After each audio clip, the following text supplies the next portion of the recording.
Magandang gabi po sa ating lahat. So ako po ay naatasang mag-report sa chapter 8 hanggang chapter 8.1 at ang aking topic po na aking i-report ngayon ay tungkol sa post-appeal and God's goal, Christ fully expressed at home and at work, na ito po ay makikita sa Ephesians chapter 5 verse 21 hanggang chapter 6 verse 9. Billy Graham once said, "I believe the home and marriage is the foundation of our society and must be protected." Ngunit ang tagumpay na kasal at isang katatagan ng isang pamilya o tahanan ay sinusubok at malaking challenge ngayon dahil nga sa walang pagkakakilala sa ating Diyos at ang banal na bagay na tulad ng kasal o pamilya ay nahaluan din ng sekularismo at kulturang hindi prinsipyong biblikal ang sentro sa isang tahanan, kundi ang attitude na gagawin ko ang gusto ko. Makikita natin ang pundasyong biblikal o principle for a healthy Christian home life and marriage sa Ephesians chapter 5 verse 21 hanggang chapter 6 verse 9. Ang sabi, "Submit to one another out of reverence for Christ." Submission is to be mutual. Lahat ng miyembro, asawang lalaki, asawang babae, ang mga anak, ang maging mga alila, ay may responsibilidad na magpasakop sa isa't isa sa takot kay Kristo. Ngunit, ano nga ba ang ibig sabihin ng salitang submit? So, mahalaga at isang crucial na alam natin ang ibig sabihin ng submit o pagpapasakop. So, ayon sa aking napag-aralan, ang salitang submit ay hango sa salitang Griego na hypotas, na ginagamit sa voluntaryong pagtugon at hindi sa pilitan. Ito ay isang katangian, karakter, or attitude na mayroon ng isang Kristiyano sa kanyang pakikipag-ugnayan sa Diyos, sa ibang Kristiyano, sa gobyerno, sa church leaders, sa kanyang asawa, at sa bawat isa. Chapter 8.1, Christ fully expressed between husband and wife. At makikita natin to sa verse 5, chapter 5, verse 21 hanggang 31. So, maraming factor ang pagkakasira ngayon ng pamilya. So, kaya nga, ang mutual na pagpapasakop sa isa't isa at kay Kristo ay nagpapatibay sa isang tahanan ng pagsasama ng pamilya. The church's submission to Christ. It teaches us much more about submission to Christ at pati na yung foundation nito. So, it has foundation. Number 1, submission out of reverence. Ito po ay makikita natin sa chapter 5, verse 21. Dapat ipamuhay natin na may takot sa Diyos. Ito ay hindi takot na nanginginig ka sa takot, kundi ito ay banal na pagkatakot na may malalim na respeto or pagkilala sa ating Panginoon. At number 2, submission should recognize Him as the head and Savior. Si Jesus ay karapat-dapat kapag tayo ay magpapasakop sa Kanya. Una sa lahat, Siya ang ulo ng katawan, ang simbahan. At pangalawa, Siya ang ating tagapagligtas. Number 3 po, submission should be complete. At makikita natin yan sa Ephesians chapter 5:24. Tayo bilang sumusunod kay Kristo ay dapat lang na ibigay ang kumpletong pagpapasakop sa ating Panginoon, dahil kung Siya ay tinatawag nating Panginoon at hindi sinusunod ang Kanyang nais, ito po ay malaking contradiction. So, the Christian husband's love for his wife.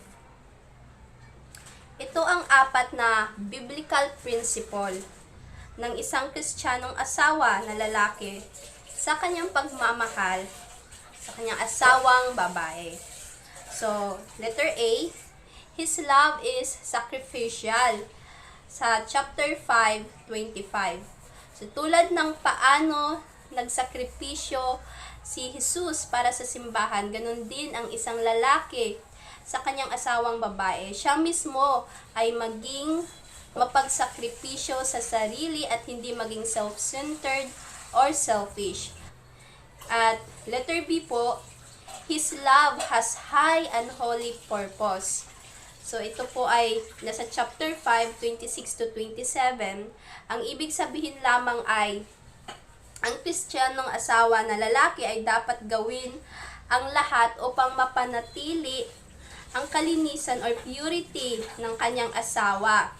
Ang dapat niyang gawin ay parangalan ang kanyang asawa at patuloy na i-encourage ang kanyang pananampalataya at relasyon sa ating Panginoon. At letter C, ito ay sa husband's love, Christian husband's love for his wife, ay his love is caring. So, ang asawang lalaki daw, ang pag-ibig niya ay caring sa kanyang asawang babae. Sa chapter 5:28-30. Ang isang lalaki ay dapat mahalin ang kanyang asawang babae tulad ng kanyang sarili. So, karamihan sa mga mag-asawa ngayon ay mas inintindi pa ang kanyang sarili kumpara sa kanyang asawa. Hindi dapat ito sa isang Kristiyanong asawa na lalaki sa kanyang asawang babae. At letter D, his love is indissoluble. Sa chapter 5:31. So, ang commitment ng isang lalaki sa kanyang asawang babae ay dapat na indissoluble. So, ano nga bang ibig sabihin nito? Lasting at unable to be destroyed. So, ito, ang pag-ibig niya ay dapat permanente na sumasalamin sa ganap na pagkakaisa ng pagsasama sa pamamagitan ng kasal. Dako naman tayo sa na Christ's sacrificial love for the church. So, ang pagmamahal ni Jesus sa simbahan ay naging pattern or motivation sa mga Kristiyano sa pagmamahal sa kanilang asawa. Sa talata, makikita natin ang 4 na katangian ng pagmamahal ni Kristo sa kanyang katawan, ang simbahan. So, number 1 po, Christ's love is sacrificial. Makikita po natin yan sa chapter 5:26. So, hindi makasarili ang pagmamahal ni Kristo sa simbahan bagkos ay binigay niya ang kanyang buhay para dito. Number 2, has a high and holy purpose. Sa chapter 5:26-27. Si Jesus ay hindi lamang namatay upang tayo ay magkaroon ng kapatawaran ng ating mga kasalanan. So, binigay niya ang kanyang sarili upang maging banal, malinisan, at ihanda tayo sa isang marriage supper. At number 3, cares for his body. Sa chapter 5:29-30. So, Christ cares and provides for his church dahil tayo ay miyembro ng kanyang katawan.